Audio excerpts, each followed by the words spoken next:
तो देखिए, जब हम किसी मंदिर में जाते हैं तो हम घंटी गलत तरीके से बजाते हैं, प्रार्थना भी गलत तरीके से करते हैं। सही तरीका क्या है?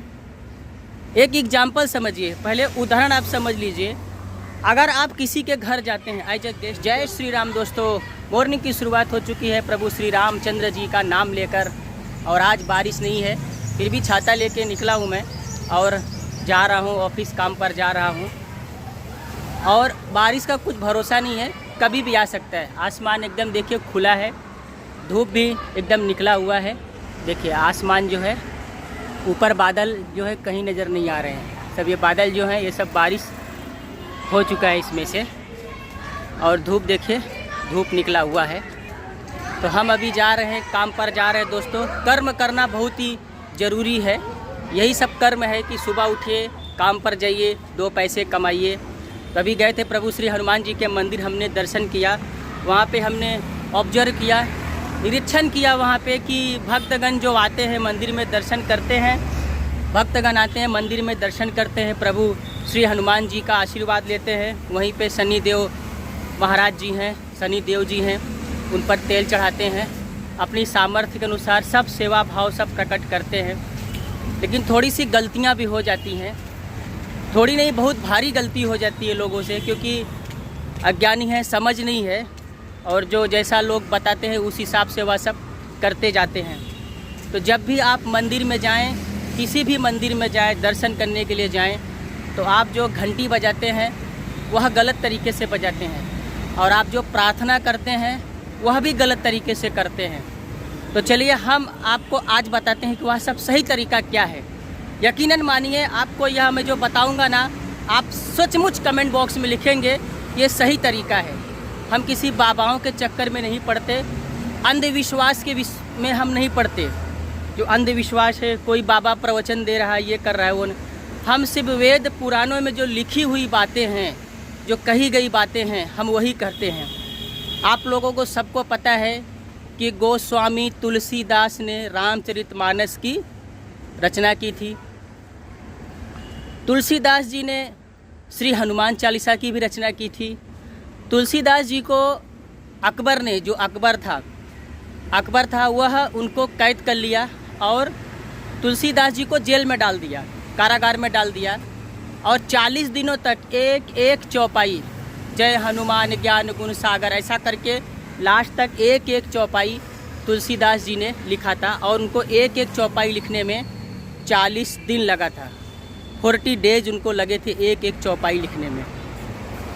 उसके बाद फिर जब वह 40 दिन में पूरी श्री हनुमान चालीसा की रचना कर दी, तो श्री हनुमान चालीसा को फिर उन्होंने पढ़ा, और प्रभु श्री राम जी का आशीर्वाद से अकबर ने उनको कारागार से मुक्त किया। और उसके बाद उन्होंने कारागार से मुक्त हुए, फिर वह श्री हनुमान चालीसा पूरे विश्व में विख्यात हो गई। तो देखिए, जब हम किसी मंदिर में जाते हैं तो हम घंटी गलत तरीके से बजाते हैं, प्रार्थना भी गलत तरीके से करते हैं। सही तरीका क्या है? एक एग्जाम्पल समझिए, पहले उदाहरण आप समझ लीजिए। अगर आप किसी के घर जाते हैं एज ए गेस्ट के रूप में, तो आप क्या करते हैं? डोर बेल बजाते हैं या दरवाजे के टक टक नॉक करते हैं। फिर उसके बाद आप, कोई अंदर से आता है, हाँ कोई तो आया है दरवाजे पे, अभी उसको मालूम नहीं है कि कौन दरवाजे पर आया, लेकिन कोई आया है। फिर वो क्या करता है? डोर ओपन करता है, फिर आपको देखता है, आप उसको देखते हैं, पहचान जाते हैं, अरे बहुत दिनों बाद दर्शन दिए, आइए आइए घर में आइए। फिर आप घर में जाते हैं, फिर उनके जो आपसे बड़े हैं उनका अभिवादन करते हैं। अगर उनके माता पिता हैं तो आप उनके चरण स्पर्श करते हैं। फिर वो भी पूछते हैं कि बाबू बेटा आप इतना दिन बाद आए, कैसे आए, सब खैरियत, अच्छा है? आप भी सब अपना हाल चाल सुनाते हैं, अच्छा है। काफ़ी देर बातचीत होने के बाद आप कुछ नाश्ता पानी भी करते हैं। फिर वहाँ से आप चलते हैं कि चलिए अब हम चलते हैं, काफ़ी देर हो गया है। तो जब आप वहाँ से चलते हैं तो आप वहाँ से अभिवादन करके निकल जाते हैं। अब हमको आप ये बताइए कि जब आप चले जाते हैं तो आप क्या वापस जाने के बाद फिर से वही डोरबेल बजाते हैं, वही डोरबेल फिर से बजाते हैं, या उनके दरवाज़ा को फिर से नॉक करते हैं? नहीं करते ना, क्योंकि आप वहाँ से चले गए। और आप यही समझ लीजिए कि आप अक्सर क्या करते हैं? मंदिर में जाते हैं, घंटी बजाते हैं, अच्छी बात है, जाते समय, मंदिर में जाते समय प्रभु को जगाया जाता है, घंटी बजाता है, हे प्रभु, हे भगवान, हम आपकी शरण में आए हुए हैं, आप जागिए और अपनी दृष्टि मुझ पर डालिए, अपना हाथ मेरे सर पे रखिए और आशीर्वाद दीजिए। घंटी बजाते हैं और उनको जगाते हैं, फिर उनका आशीर्वाद लेते हैं। फिर क्या करते हैं, घूमते घूमते घूमते घूमते फिर जाने लगेंगे, तो फिर 2-3 घंटी 4 बार बजाएंगे, फिर चले जाएंगे। और उसके बाद फिर वहाँ क्या करते हैं, हम जब प्रार्थना करते हैं, ईश्वर की प्रार्थना करते हैं, तो दोनों हाथ जोड़ लेते हैं। अच्छी बात है, दोनों हाथ सब लोग जोड़ते हैं। आंखें बंद कर लेते हैं। आंखें कभी नहीं बंद करना है, अपनी आंखों को खुला रखना है और प्रभु की आंखों में ही देखना है, एकदम एकटक लगा के देखना है।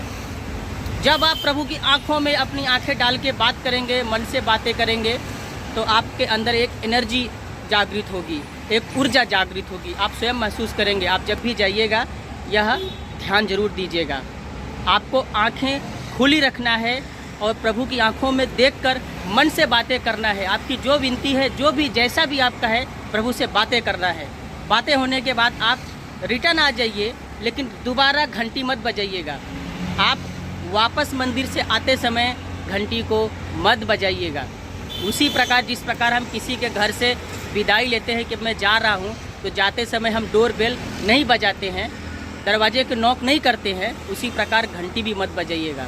हो सके तो आप बाहर आइए, बाहर अगर थोड़ा मैदानी क्षेत्र है या कुछ एरिया बड़ा है तो वहाँ बैठिए, तब वहाँ पे अपनी आंखें बंद करके आपने क्या प्रार्थना किया था तब वहाँ पे याद कीजिए, उस प्रभु को याद कीजिए, उस प्रभु को, ईश्वर को याद कीजिए, आंखें बंद करके वो ध्यान कीजिए। ऐसे होता है नियम। हम अक्सर बहुत सी गलतियाँ देखता हूँ। आज भी मंदिर गया था, जाते समय भी घंटी बजाते हैं, आते समय भी ज़ोर ज़ोर से घंटी बजाते हैं, चले जाते हैं। लेकिन ऐसा नहीं करना है। और श्री हनुमान चालीसा का पाठ करते रहिए। श्री हनुमान चालीसा का पाठ करना जीवन में बहुत ही महत्वपूर्ण है। बहुत महत्वपूर्ण भी एक छोटा सा शब्द हो जाएगा।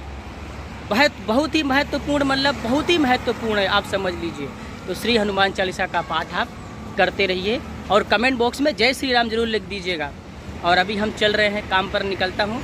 और हमारी वीडियो कैसी लगी आप कमेंट करके बताइए और लाइक कीजिए और सब्सक्राइब भी कर लीजिएगा।